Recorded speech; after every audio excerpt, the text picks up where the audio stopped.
예, 오늘은 영어 성경 강해 제 86강을 맞이하였습니다. 예, 오늘 강의 본문은 원래 그 히브리서 본문은 우리가 6절부터 9절까지 지난번에 여기를 살펴보았는데 다시 한번 히브리서 2장 1절과 3절로 올라가서 베마 심판대라고 하는 제목으로 우리가 앞서서 이미 13번, 13회에 걸쳐서 그리스도의 심판대와 관련된 내용을 나누었는데 이 준비하는 과정에서 거기에 아주 중요한 내용들이 추가될 필요성을 발견하였습니다. 그래서 이것은 그 13회로 나누었던 거에 플러스 1이 됩니다. 그러니까 14회로 이 그리스도의 심판대에 대한 교훈의 내용이 되겠습니다. 오늘 우리가 함께 나누면 여러분도 다 그런 느낌이 드시겠지만 정말 중요한 내용들인데 우리가 미처 나누지 못했습니다. 이처럼 시간이 지나면서 또 빠졌던 거를 이렇게 또 생각나게 해주시고 이것을 다시 살펴봄으로써 우리의 이해가 온전해지도록 하나님께서 역사하여 주셔서 감사하는 마음으로 이 내용을 준비하게 되었습니다. 예, 출발 본문은 히브리서 2장 1절과 3절의 본문인데 아주 자주 여러 번 우리가 나누었기 때문에 기본적인 저기에 들어있는 메시지 몇 개만 확인하고 바로 들어가겠습니다. 저기에서는 과거에 이스라엘 백성들에게서 있었던 실제적인 상황에 대한 리포트를 한 후에 바로 이어진 내용이 무엇이었냐면은 이처럼 큰 구원을 받은 우리가 어찌 이를 소홀히 여길 수 있겠느냐. 이 큰 구원은 결코 소홀히 여겨서는 안 된다라고 하는 그 교훈이 핵심인데 그 교훈이 이끌려져 나온 그 구약의 중요한 부분은 과거에 천사들을 통하여 주셨던 그 구약의 그 메시지, 율법도 그것에 정확하게 순종치 아니한 이들에게는 거기에 합당한 심판이 정확하게 내려졌다라고 하는 사실을 명시하고 그리고 하물며 그거와 비교할 수 없는 이 큰 구원을 받은 우리가 어찌 이것을 소홀히 여길 수 있느냐. 예, 그런 내용의 메시지였습니다. 그러니까 지금 히브리서 저자가 우리에게 교훈하는 방식이 그렇습니다. 첫째는 뭐냐 하면 반드시 하나님의 심판이 있을 것을 분명히 합니다. 따라서 거기에 맞게 삶을 살아야 된다라고 하는 것이죠.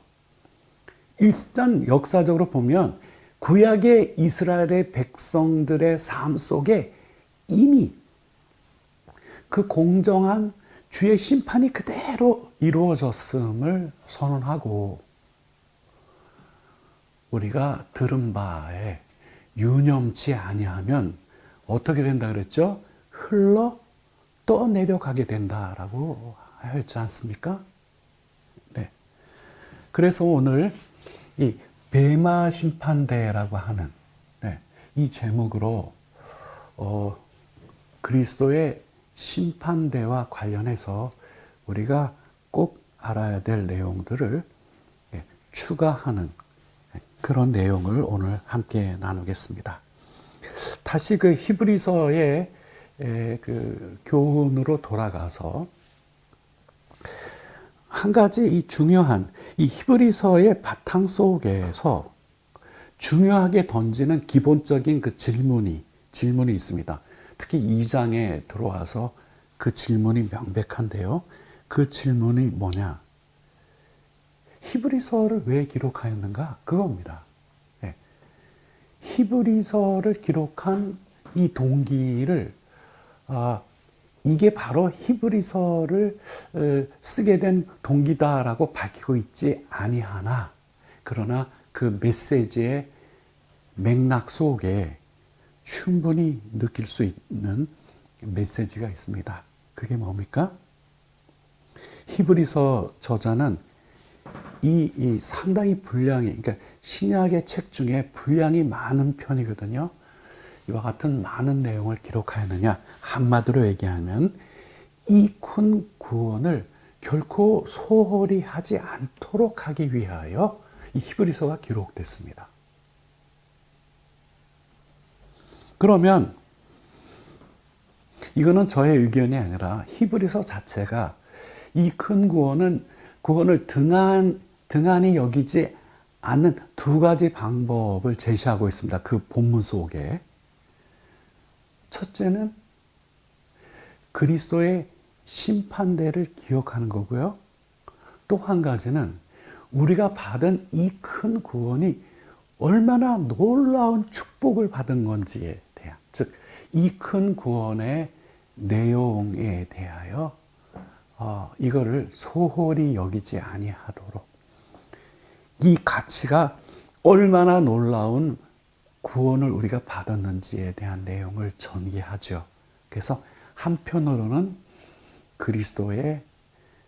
그리스도인들에게 이 심판이 있을 것을, 또 한편으로는 이 큰 구원이 얼마나 놀라운 축복의 내용인지에 대하여 소개하는 이 두 가지 방식으로 이미 받은 이 큰 구원을 소홀히 여기지 아니하도록 우리에게 교훈하고 있습니다. 그 중에 오늘은 그리스도의 심판대와 관련된 교훈을 우리가 함께 나누는 것이죠.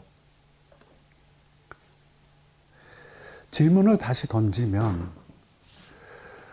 오늘날에 이 큰 구원을 소홀히 여기는 이들이 있다면 그들은 어떤 이들인가? 라고 하는 질문을 던집니다.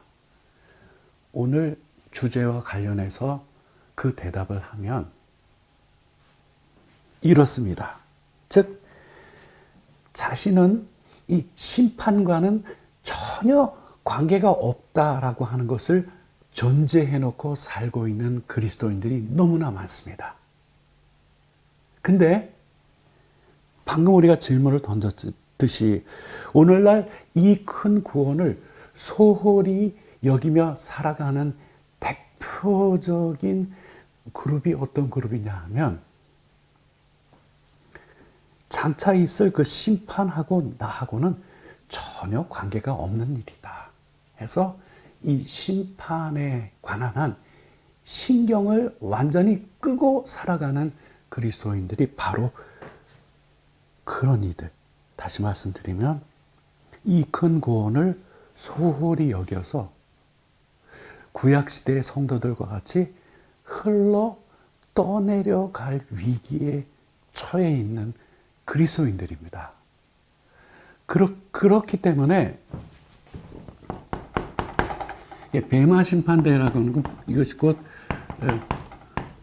그리스도의 심판대라고 하는 표현인데, 이따가 베마 심판대에 대한 내용은 자세히 추가적으로 설명을 할 예정입니다. 자, 그렇게 해서 우리가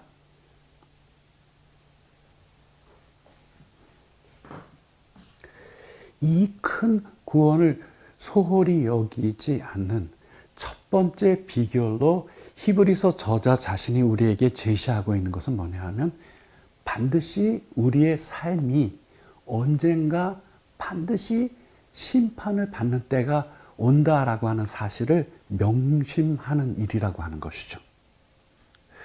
오늘 그와 관련하여 우리에게 직접적인 증거를 해주고 있는 본문이 바로 저 고린도 후서 5장 9절과 10절, 그리고 이따가 후속적으로 또 하나의 본문은 우리가 로마서에서 참고하도록 할 예정입니다. 자, 이 그리스도의 심판대와 관련하여 오늘 이제 설명을 드리겠지만 우리는 두 가지 중요한 팩트를 우리 분명히 해야 돼요. 첫째는 이 심판이, 이 그리스도의 심판이 반드시 앞으로 있다라고 하는 거. 네, 반드시 있다라고. 이 심판은 그 누구도 피해갈 수 없는 심판이 반드시 우리 앞에 놓이게 된다라고 하는 겁니다. 이게 베마 심판대와 관련하여 우리가 첫 번째로 분명히 해야 하는 일입니다. And then second fact, 이 두 번째 이 심판과 관련하여 중요한 팩트가 뭐냐? 그러면 그때에 반드시 있을 그 심판의 때에 무엇을 기준으로 우리가 심판받게 되느냐? 예. 과연 무엇을 기준으로 우리가 그때 심판을 받게 되느냐라고 하는 거에 대하여 우리가 관심을 기울여야 됩니다. 왜냐하면 그 심판이 반드시 있을 거기 때문에 우리의 삶을 앞으로 어떻게 살아가야 하는 일이 굉장히 귀중한 문제가 되는데, 그 우리의 삶을 어떻게 전개해야 되는가라고 하는 것을 알려면 그때 있을 그 심판에서 어떤 기준으로 심판이 이루어지는지를 우리가 아는 일이 필요합니다. 물론 이 앞전에서 13회에 걸쳐서 한 그 강해 그리스도의 심판대와 관련된 그 내용 속에도 심판의 기준에 관한 여러 가지 내용들을 소개를 한 바가 있습니다. 그러나 왜 제가 이 86강에 와서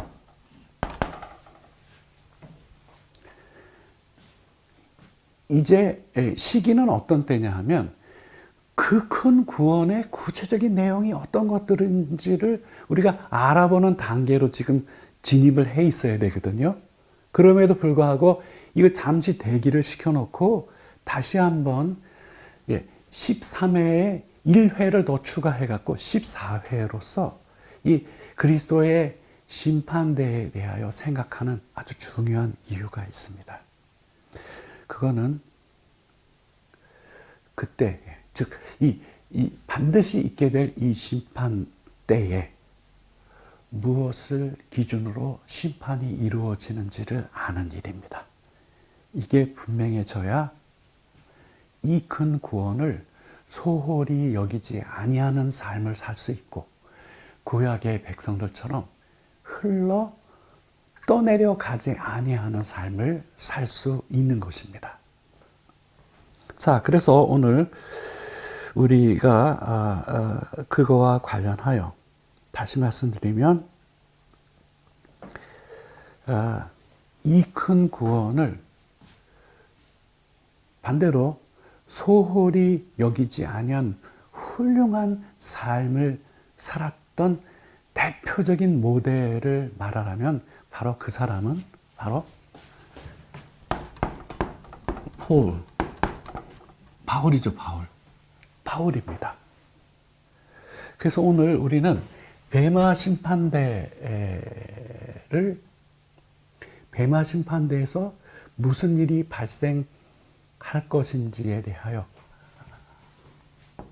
바울이 분명히 말하고 있는 두 군데의 본문을 돌아가서 우리가 그걸 구체적으로 알아보려고 합니다. 이것을 알아보는 이유는 이거를 다르게 표현하면 과연 바울의 그토록 훌륭한 신앙의 삶을 지배하였던 원리가 무엇이었을까? 그토록 훌륭한 사도로서의 생애를 살 수 있었던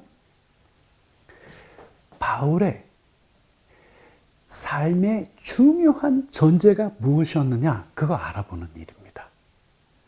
예, 그게 오늘 첫 번째 본문을 통하여 우리가 함께 살펴보겠습니다. 예, 고린도 후서 5장 9절과 10절로 가겠습니다. 바울의 삶의 중요한 전제는 뭐였나? 바로 게 그리스도의 심판대였어요.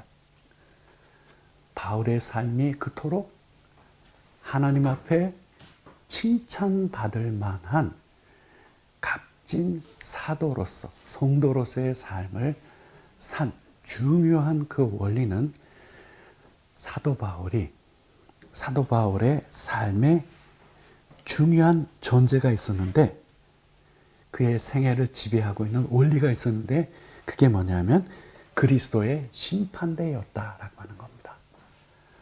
사도는 그와 같이 생애를 살았고, 또한 오늘 이 본문, 즉 고린도 후서 5장 9절과 10절에서 성도들에게도 그와 같은 삶을 전개할 것을 말하고 있습니다. 자, 일단 9절을 봅니다. 그런즉 우리는 몸으로 있든지 떠나든지 주를 기쁘시게 하는 자가 되기를 힘쓰노라, 이렇게 되어 있습니다.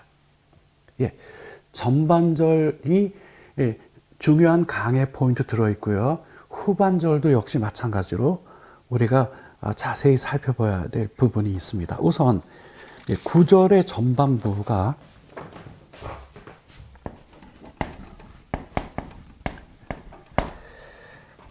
Whether we are living here in the body or there with Christ.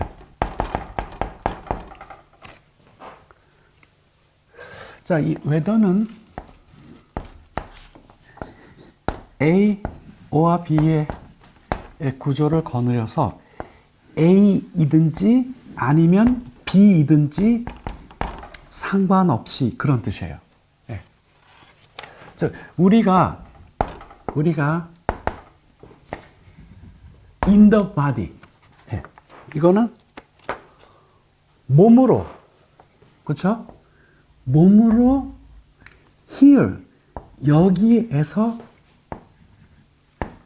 living, 살아가고 있던지, 이 부분이 A 부분이죠.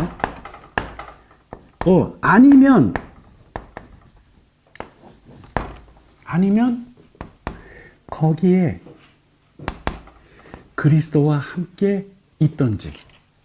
오케이. 다시 말씀드리면, 우리가 이 땅에서, 그리스도인이 이 땅에서 죽게 되면, 지금은 몸으로 이 땅에, 지금 여기서 살고 있죠. 근데 여기 지금 이 반대 개념으로 나온 게 거기에. 예. 그러니까, 몸을 벗어나게 되면, 어디에 있게 되냐면, 그곳이 어디냐? 그리스도와 함께 있게 되죠. 그러나 이렇든지 저렇든지 상관없이, 예, 그런 내용이에요. 우리가 이 몸으로 여기에 살고 있든지 아니면 주님과 함께 그곳에 있게 되든지, 그거 상관없이 예, 주를 기쁘시게 하는 자가 되기를 힘쓰노라 그랬죠. 예, 거기가 아주 핵심이 되는 내용이 들어 있습니다.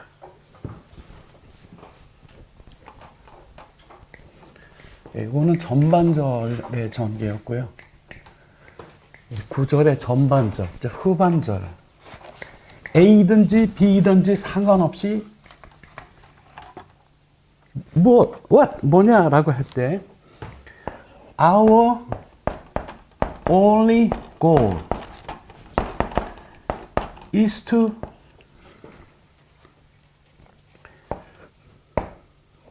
always please the Lord. 바로 이 본문입니다.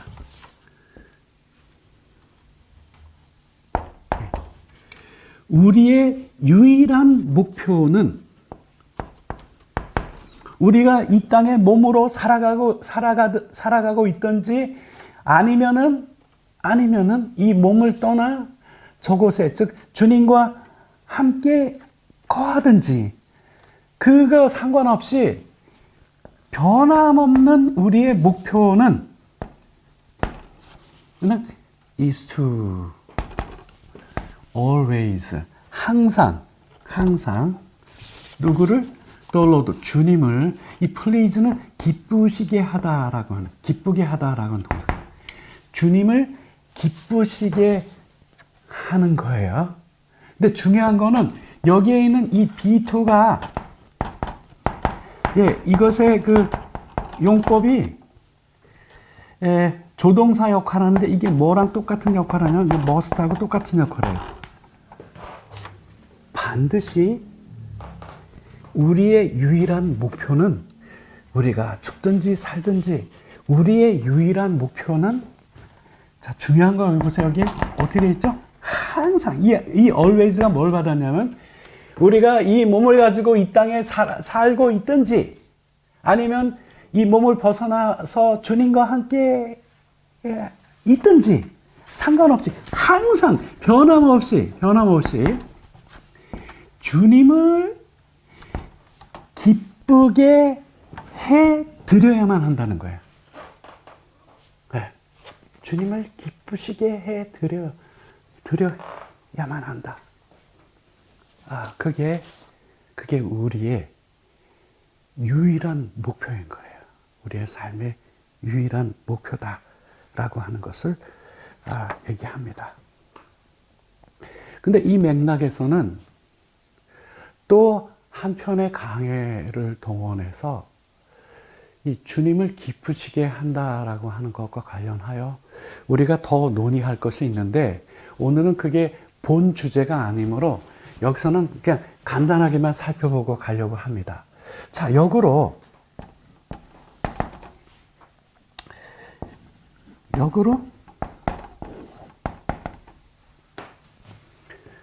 여러분, 우리가 그러면 이와 반대로 우리가 주님을 기쁘시게 하는 삶을 살지 않으면 어떻게 되는 거냐 이거죠.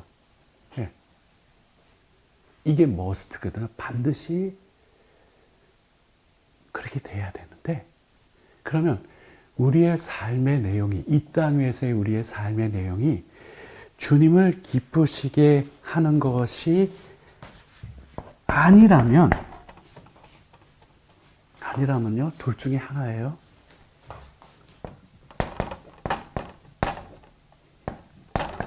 다른 사람을 기쁘게 하는 삶을 살고 있거나, 아니면은 이게 무서운 게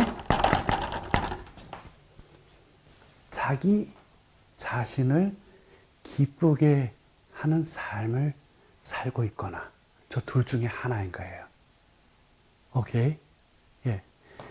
근데 사도가 이거를 왜 이렇게 must로 질렀나? 반드시 이렇게 해야 돼요.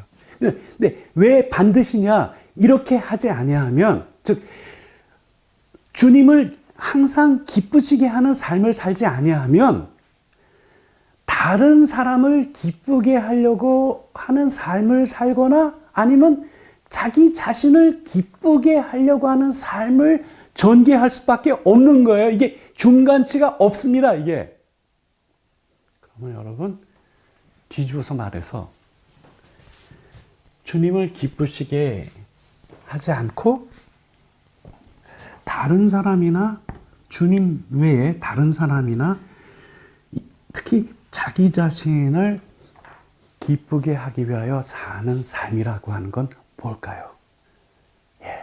이게 여기에 또 우리가 함께 깊이 논의해야 될 부분이 유입이 되는데, 이거는 간단하게 여기서 차단하겠다, 오늘 주제가 아니라 한마디로 그렇게 되면 뭐냐면 우상숭배가 돼요. 우상숭배예요. 그렇기 때문에 이게 중간이 없어요. 반드시 우리의 삶은 주님을 기쁘시게 하는 삶에 머물러야 돼요. 그렇지 않으면 어떻게 됩니까? 우상 숭배에 빠져 있는 거예요. 예. 심각한 일이죠. 예. 자, 이제 구절에 대한 내용을 우리가 살펴보았고, 이제 더 중요한 내용이 10절에 심화됩니다. 자, 9절에서 우리가 포착했던, 방금 전에 살펴봤던 9절을 통해서 우리가 질문을 던져 보았죠. 질문은 이거였어요. 왜 항상 우리는 주님을 기쁘시게 해드리는 삶을 살아야만 하는가? 오케이? 예, 이 질문에 대한 간단한 대답 하나를 여기서 우리가 확인하고 넘어온 거는, 그렇지 않으면 뭐가 돼요? 우상 숭배하는 삶이 되기 때문에. 그리스도인으로서 이것보다 더 큰 비극의 삶은 있을 수가 없는 거예요. 예. 예. 자, 이제 10절 전반절로 옵니다. 10절 전반절. 일단 10절을 봉독하고 가겠습니다. 이는 우리가 다 반드시 그리스도의 심판대 앞에 나타나게 되어 각각 선악간에 그 몸으로 행한 것을 따라 받으려 함이라, 이렇게 돼 있잖아요. 오케이? 예. 베마, 즉 이 그리스도의 심판대가 등장하는 장면이 바로 이 10절입니다. 이 10절도 전반절과 후반절을 나누어서 설명을 드리겠습니다. 이 본문이 오늘 이게 베마 심판대의 핵심 부분이 되겠습니다. 예, 9절에서는 분명히 했어요. 우리가 이 몸으로 이 땅에 살고 있든지 떠나서, 이 몸을 떠나서 주와 함께 있든지, 우리의 유일한 그 삶의 목표가 뭐가 되어야 되냐 하면, 항상 주님을 기쁘시게 해드리는 삶을 전개해야 된다는 거죠. 왜 그렇게 해야 되느냐? 왜 우리의 삶이 그와 같은 삶이어야 되느냐? 그거를 바로 받아서 왜 그렇게 살아야 되는가에 대한 대답을 하고 있죠. 우리가 다 어떻게 해요? 반드시 어떻게 해요? 그리스도의 심판대 앞에 나타나게 되어 있다는 거예요. 그리고 이제 후반절에 거기서 무슨 일이 벌어지느냐? 각각 선악간에 그 몸으로 행한 것을 따라 받으려 함이라, 이렇게 기록되어 있잖아요. 이거를 영어 성경 본문을 통해서 전반절과 후반절을 나누어서 각각을 설명하고, 전반절과 후반절이 어떻게 서로 연관되어서 강력한 메시지를 여기서 선포하고 있는지를 정리를 해보려고 합니다. 자, 우선 거기에 반드시가 있어요. 반드시. 예, 이거를 in Greek, 이 부분에 해당되는 거를 이 헬라어를 살펴보면 이거 필히 참고를 할 필요가 있어요. 굉장히 중요하기 때문에. 예, 그렇습니다. 이게 스트롱이라고 한 학자가 이 단어를 분류를 했는데, 이게 1163번 이 넘버링이 된 단어예요. 이게 반드시라고 하는 이 단어가, 이 헬라어로 이 단어가 뭐냐면은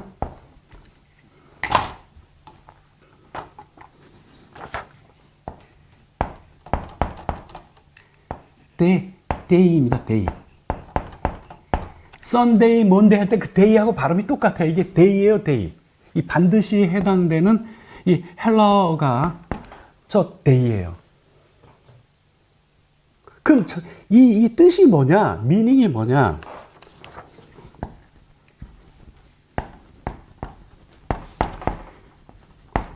must happen. 자, 예, 반드시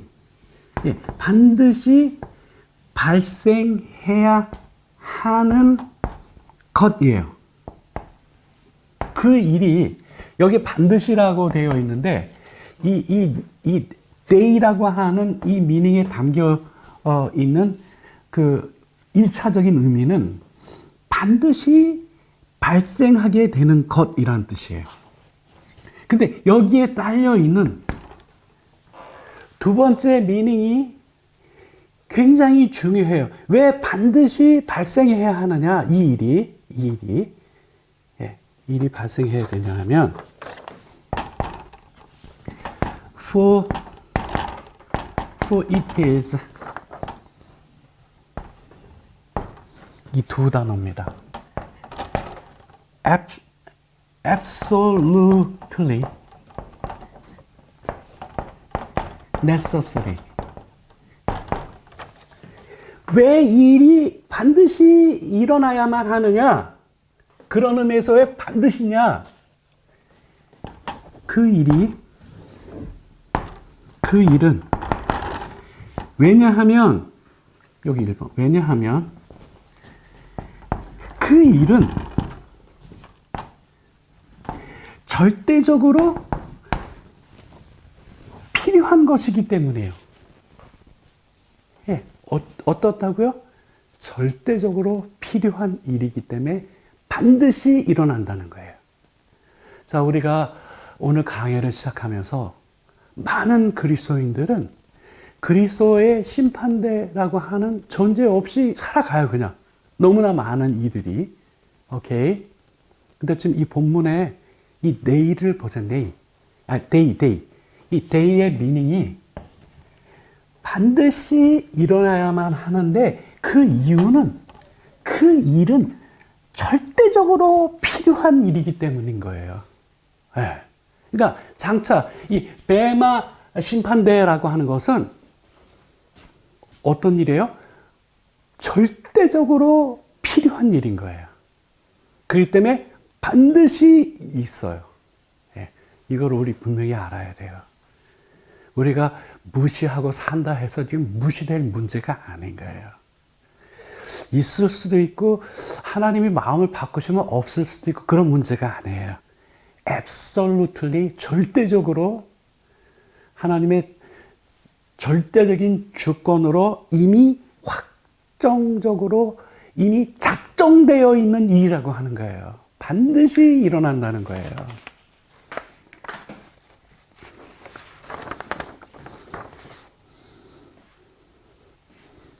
정말 안타까운 일은 이런 사실을 오늘 그리스도인들이 너무나 무시하고 살아가고 있다라고 하는 점이에요. 다시 말씀드리면 바울다울 수 있었던 굉장히 중요한 삶의 원리는요. 장차 이 일이 즉 베마가 그리스도의 심판대가 반드시 있을 것을 알았기 때문에 바울이 어떠한 삶을 살았겠어요? To always please the Lord. 항상 누구를? 주님을 기쁘시게 해드리는 삶을 살아야 되는 열정으로 충만했던 거죠. 네.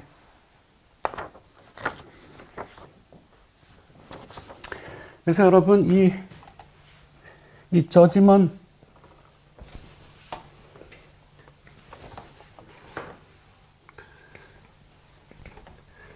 여기서 그리스도의 심판대와 관련해서 한 가지 중요한 사실을 못 받고 가겠습니다. 방금 전에 이 헬라어로 day라고 하는 이것의 미닝을 말씀을 드린 것도 중요한 일이죠. 이 베마 심판대는 반드시 happen, 반드시 있다. 왜 반드시 있느냐? 이거는 절대적으로 필요한 일이기 때문에.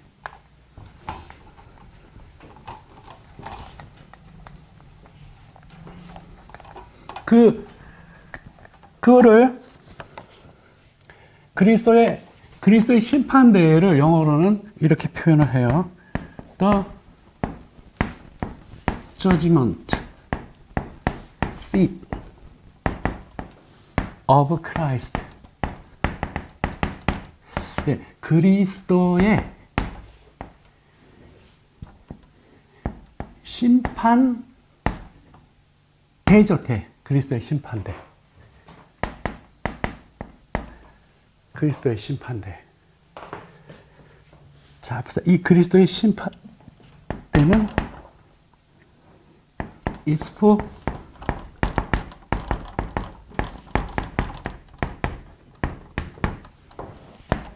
이 그리스도의 심판대는 for whom? 누구를 위하여 있는 거냐? For the Christians only. 오직 누구들을 위하여 있게 되는 거예요? 그리스도인들을 위하여 있는 심판이에요, 이 심판이. 오케이? 불신자가 이 심판에 참여할 수 있습니까? No. 절대로. 이 그리스도의 심판대라고 하는 것은 그리스도인들만이 참여하는 심판이에요. 오케이? 그래서 바울은 9절에서 우리가 이 몸을 가지고 이 땅에 살고 있든지 아니면은 이 몸을 떠나 주님과 함께 있든지 우리의 변함없는 유일한 목표는 뭐가 되어야 되냐? 주님을 항상 기쁘시게 해드리는 일이 되어야 된다. 하고 왜 우리가 그와 같은 삶을 살아야 되냐 하면 이는 우리가 다 어떻게 해요? 반드시 그리스도의 심판대 앞에 나타나게 되기 때문이라는 거예요. And then 10절 후반절로 가겠습니다. 각각 선악간에 그 몸으로 행한 것을 따라 받으려 함이라. 그러니까 거기서 무슨 일이 벌어지느냐? 이 땅에 있을 때 우리 몸으로 행한, 오케이? 예, 이게 믿음을 심판하는 거 아니에요. 예, 우리의 몸으로 행한 행위 심판이에요. 이게 행위 심판. 몸으로 행한 것을 따라 받으려 함이라. 이렇게 한글 성경은 표현하고 있는데요. 이 judgment seat of Christ를 이 베마라고 여러분 이 베마라고 하는 것은 in Greek 이 헬라어로 베마라고 하는 것은 다름이 아니라 옳고 그름에 대한 판결을 받는 장소에 마련되어 있는 그 단을 헬라어로 베마라 그래요. 오케이? 예. 예수님도 누구의 판단을 받기 위해서 이 심판하는 단에 서 계셨냐 하면 빌라도의 심판을 받을 때에도 예수님께 빌라도의 심판대죠, 거기가. 예. 그 심판대가 바로 베마예요, 베마.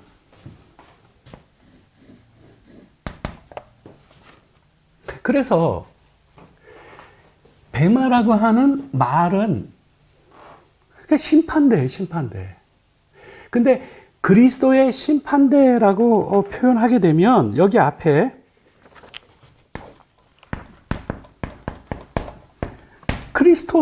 크리스토스 베마가 해야 이게 그리스도의 심판대가 되는 거예요. 완벽하게. 예, 크리스토스 베마가 되면 이게 그리스도의 심판대가 되는 거예요. 근데 여러분, 이 베마 심판대라는 별명이 붙어 있는 이 그리스도의 심판대라고 하는 것과 관련한 일반적인 해석을 보면 어떻게 표현되냐면은 통상적인 해석이에요. 대부분의 사람들이 이렇게 해석해요. 이 베마 심판은 그리스도께서 다시 오셔서 경주를 잘 마친 그리스도인들에게 뭐예요? 상을 주실 때 행해지는 심판이라는 거예요. 이게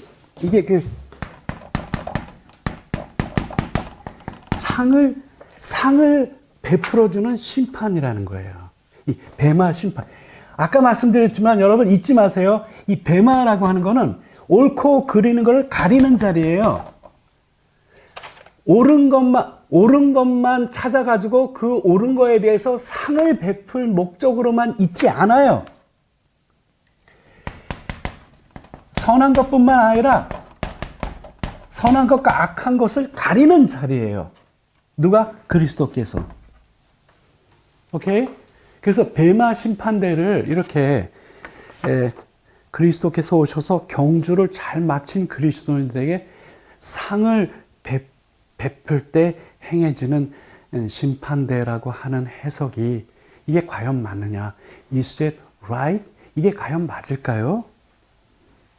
자, 이게 맞는지를 확인하기 위하여 10절 후반절로 돌아오겠습니다. 10절 후반절에 뭐라고 기록되어 있었죠? 10절 후반절에는 각각 선악간에 그 몸으로 행한 것을 따라 받으려 함이라 이게 돼 있죠.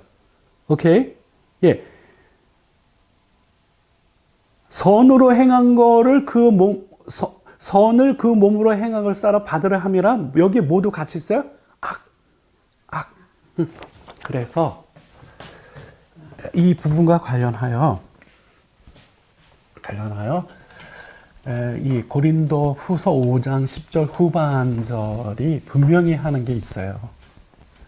그래서 보통 베마 심판대를 이렇게 일반적으로 해석하는 해석은 이게 바른 해석이 아닌 거라고 하는 거를 바울은 이 고린도 후서 5장 10절 후반절에서 분명히 하고 있어요. 이게 뭐냐 하면 everyone 여기 이제 전제가 뭐냐면 이 사람들 다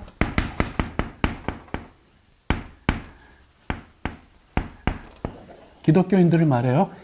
Everyone will get what they should. 이 should 뒤에 get이 붙어 있는데 이게 생략됐어요. Everyone 모든 사람이 우선 전제는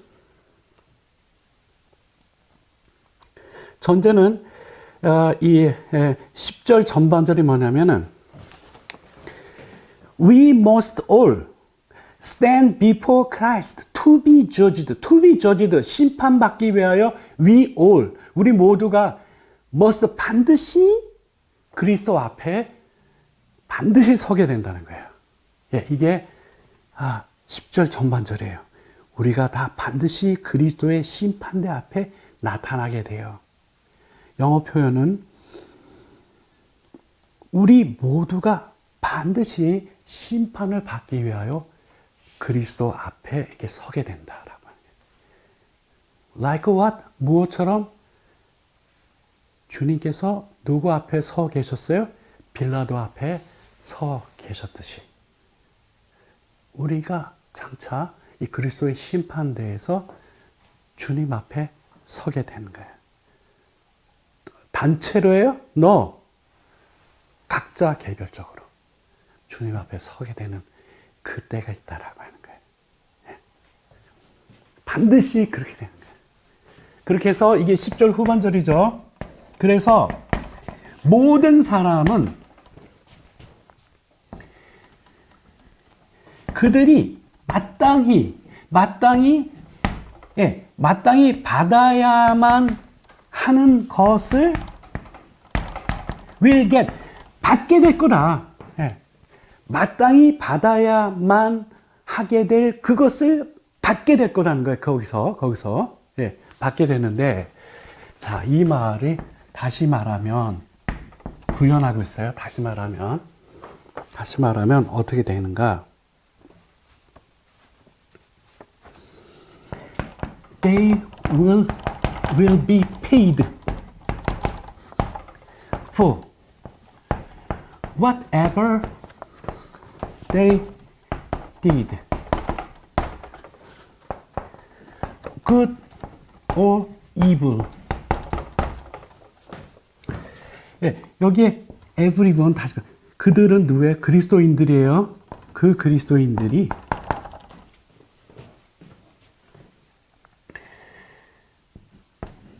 그들이 행했던 것은 무엇이든지 상관없이 그게 선이 되었던 악이 되었던 그들이 행했던 이 땅에서 몸을 가지고 행했던 그 모든 일들이 그것이 선이 되었든지 악이 되었든지 상관없이 그거에 대하여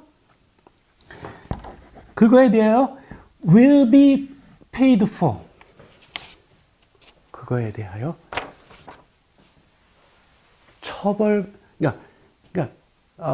그거에 대하여 지불받게 되어 있다는 거예요.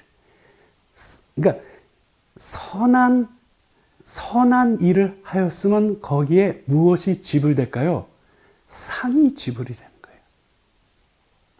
악을 행하였으면 어떻게 되나요? 네?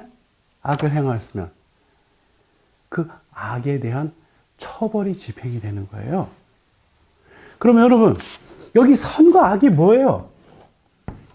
너무나 추상적이잖아요. 근데 우리는 여기서 저 선과 저 악이 뭔지를 우리가 분명히 알 수 있어요. 어떻게 알 수 있어요? 10절 전반절에서 뭐라 그랬어요, 바울이? 우리의 유일한 목표가 뭐였다 그랬어요? 항상 주님을 기쁘시게 해 드리는 거죠. 그러면 여기서 그들이 행한 것이 무엇이든 선한 거면 뭐겠어요? 주님을 기쁘시게 한 삶을 살았다는 걸 얘기하는 거예요. 그럼 악한 건 뭐예요? 주님을 기쁘시게 하지 않고 다른 이들이나 자기 자신만을 기쁘게 하는 삶을 살았다는 거죠. 그게 뭐라고요? 한마디로 우상 숭배하는 삶을 살았다라고 하는 거죠. 그거에 대하여 그 대가를 지불받게 될 것이다 라고 하는 거예요. 이게 심판대에서 이루어지는 일이에요. 오케이? 그러니까 이 베마 심판대가 경주를 훌륭하게 잘한 그리스도인들을 상 주기 위해서 있게 되는 심판대만은 아닌 거예요. 네, 이거 우리 알아야 돼요. 바울이 여기에 구원만 얘기하지 않고 뭐도 했어요? 이불. 이 몸을 갖고 그리스도인으로 이 땅에 살아갈 때에 그들의 행한 것이 악으로 판단이 된다라고 하는 것은 방금 전에 살펴보았듯이 주님을 기쁘시게 해드리는 삶이 아니고 다른 사람이나 자기 자신만을 기쁘게 하는 그런 스타일의 삶을 사는 것을 말하는 거예요. 오케이? 예. 그러나 우리는 그렇잖아요. 우리가 비록 적은 거라 할지라도 우리가 주님을 위하여 뭔가를 해서 그분을 기쁘시게 해드릴 수 있다라고 하는 것은 이 그리스도인의 놀라운 특권이에요. 장차 그 모든 것을 주님께서 그 상을 잃지 아니하실 거라는 거예요. 반드시 그거에 대하여 하나님께서 칭찬하여 주실 뿐만 아니라 거기에 대하여 반드시 상을 받게 되는 그러한 때가 오는 거예요. 예. 자, 이제 이거하고 정확하게 짝을 이루고 있는 본문이 하나 더 있어요. 그런데 이거 하나만 더 추가하고 정리를 좀 하겠습니다. 예, 이게 A였으면 B는 뭐냐면 로마서 14장 7절에서 10절이 있습니다. 우리가 오늘 그리스도의 심판대, 즉 베마 심판대에서 살펴보는 목적은 두 가지예요. 첫째, 뭘 확인하는 거냐? 그 심판대는 앞으로 장차 어떻게 해요? 반드시 있다라고 하는 거죠. 왜 그렇죠? 그거는 절대적으로 필요한 일이기 때문에 필연적으로 심판대에 우리가 서게 돼요. 두 번째 팩트는 과연 그 자리에서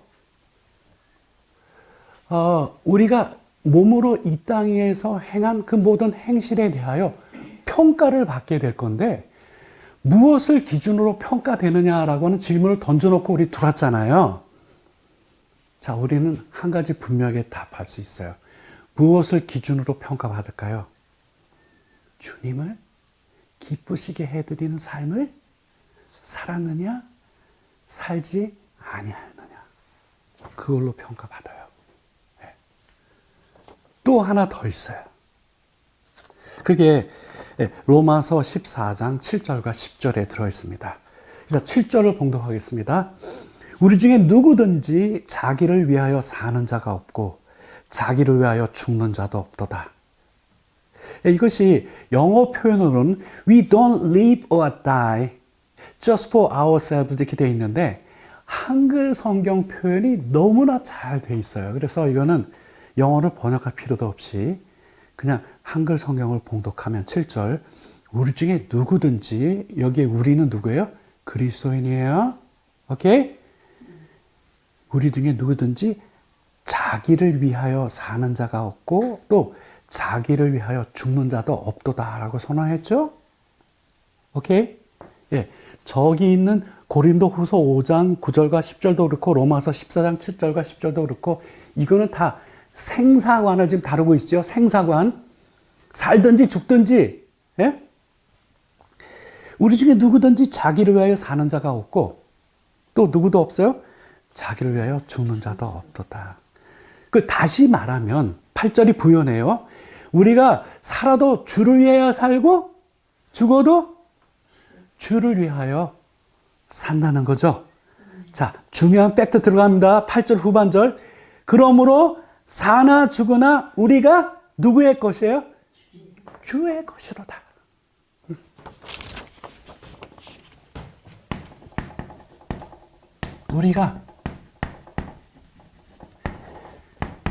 우리가 주님의 것이로다.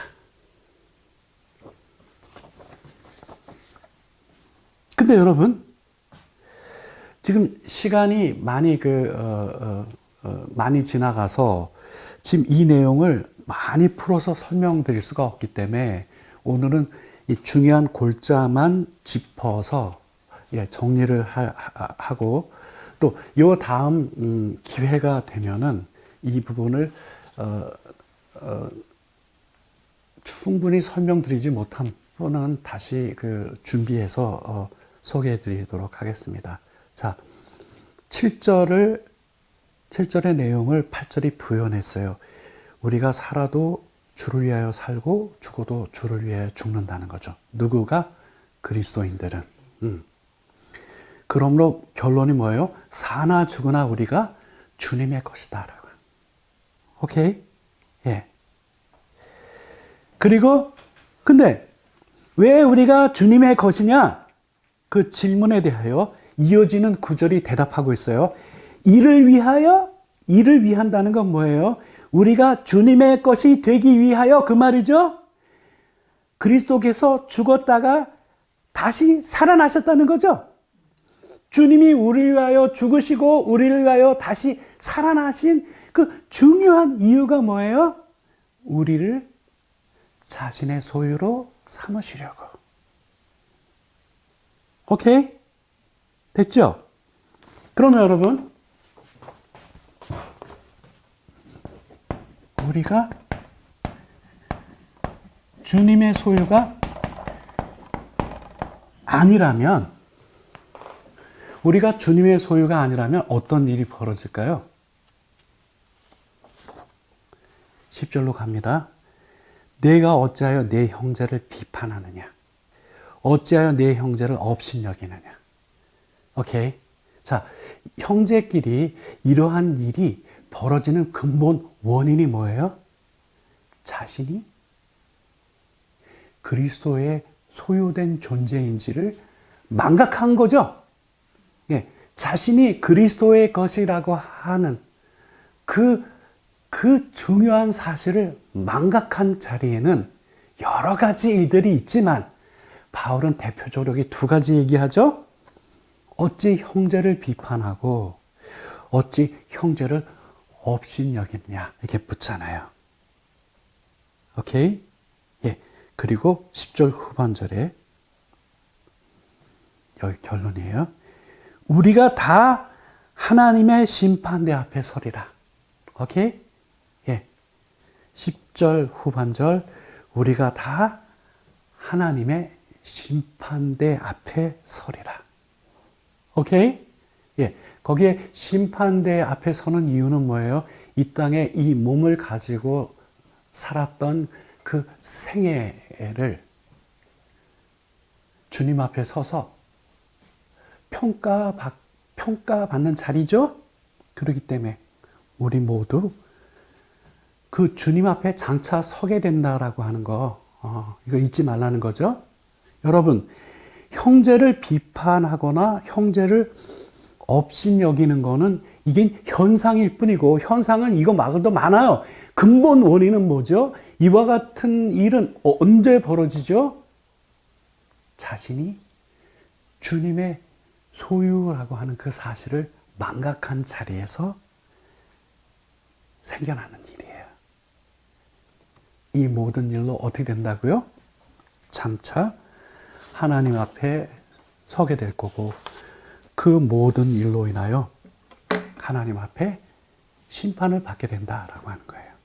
그래서 이 두 본문이 이 베마 심판대, 그리스도의 심판대를 말하고 있는 중요한 두 본문이에요. 근데 이 중요한 두 본문을 제가 앞에서 진행되었던 13회에 그리스도의 심판대에 대한 강의에서는 이 부분을 놓쳤어요. 그리고 다시 이 발견을 해서 14회로 또 여러분께 이렇게 오늘 나누게 되었습니다. 자, 이제 정리하겠습니다. 방금 우리 살펴봤지만 고린도후서 5장 9절과 10절에 따르면 장차 우리 성도들 모두가 반드시 그 그리스도의 심판대에 서게 되죠? 왜 서게 되나요? 그 일이 어떤 일이에요? 절대적으로 필요한 일이기 때문에. 거기서 우리는 어떤 기준으로 심판을 받게 되나요? 우리가 주님을 기쁘시게 하기 위하여 살았는지 아닌지를 평가받는 거죠. 아닌지는 곧 뭐나 마찬가지라고 그랬어요? 우상 숭배에 빠지는 거예요. 그래서 바울은 우리가 뭐라고 교훈했죠? 사나 죽으나 누구를? 주님을 기쁘시게 해드리는 삶 살아야 된다. 두 번째, 로마서 14장 7절로부터 10절 본문을 통해서 뭐라고 선언했죠? 우리가 살아도 주를 위해 살고 죽어도 주를 위하여 죽는 그 이유가 뭐예요? 우리가 다 누구의 것이기 때문에? 주님의 것이기 때문에. 이거 분명하지 않으면 무슨 일이 발생했죠? 형제들을 비판하고 형제들을 없이는 여기는 일이 발생하게 되는데 그거 그냥 지나가게 되나요? 예수님께서 너 왜 형제를 비판하고 너 왜 형제를 없인 여겼느냐 이렇게 질타하실까요? 이거는 증거일 뿐이에요. 중대한 범죄의 핵심 내용은 뭐죠? 자신이 누구의 소유인지를 잊어버린 거예요. 주님의 소유된 존재라고 하는 사실을 잃어버렸던 사실에 대하여 심판받는 거예요. 그게요. 우리가 주님의 소유라고 하는 사실을 한시도 잊으면 안 되는 거죠. 그래서 우리는 장차 그 심판대에서 주님이 나의 삶의 주인이셨는지, 아니면 내가 내 자신의 주인이 되는 그런 삶을 전개하였는지를 판단받는 자리인 거예요. 그 심판대가. 이제 결론을 내리겠습니다. 우리가 사나 죽으나 주님을 기쁘시게 해드리는 삶을 살아야 합니다. 왜 그렇죠? 우리가 누구의 소유이기 때문에? 주님의 소유이기 때문에. 바로 이와 같은 일이 발생하도록 위하여 주님은 우리를 위하여 죽어 주신 거고, 우리를 위하여 부활하신 것이죠. 바로 그 일을 위하여. 그런 주님의 그 놀라운 일들이 결코 헛되지 아니하는 복된 삶을 살아서 장차 그 그리스도의 심판대에 섰을 때 우리의 삶의 내용으로 주님 앞에 모두 칭찬받는 그와 같은 복된 삶을 사시기를 주의 이름으로 축원합니다. 아멘.